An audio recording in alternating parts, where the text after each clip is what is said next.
চতুর্থ শিল্প বিপ্লবের প্রতিযোগিতায় এগিয়ে থাকতে বিশ্বব্যাপী চলছে প্রযুক্তি খাতের উন্নয়ন আলোড়ন। আর এই উন্নয়নের ধারাবাহিকতায় বর্তমানে আলোচনায় রয়েছে ব্লকচেইন প্রযুক্তি। ব্লকচেইন হলো তথ্য সংরক্ষণ করার একটি নিরাপদ এবং উন্মুক্ত পদ্ধতি। এই পদ্ধতিতে তথ্য একটির পর একটি চেইন আকারে বিভিন্ন ব্লকে সংরক্ষণ করা হয়। এই প্রযুক্তি ব্যবহার করে যে কোনো কার্য পরিচালনার রেকর্ড করা যেতে পারে। এটা এমন একটি বন্টনযোগ্য ডাটাবেজ যাতে অংশগ্রহণকারী পক্ষগুলির মধ্যে সব লেনদেনের তথ্য নথি আকারে রাখা যায়। প্রতিটি লেনদেন আবার সিস্টেমের সংখ্যা গরিষ্ঠতা দ্বারা যাচাই করা হয়। একবারে লেজারে কোনো তথ্য প্রবেশ করলে স্থায়ীভাবে তা থেকে যায় এবং কখনো মুছে ফেলা যায় না।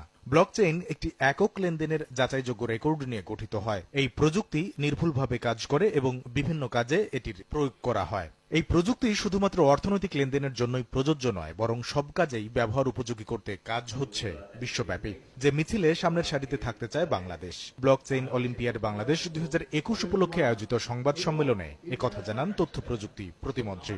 ব্লকচেইনকে আমরা একটা ফাউন্ডেশন টেকনোলজি হিসেবে বিবেচনায় নিয়েছি, অর্থাৎ এই ফাউন্ডেশনের উপরেই আমাদের বিভিন্ন সফটওয়্যার সলিউশন প্ল্যাটফর্ম আমরা তৈরি করব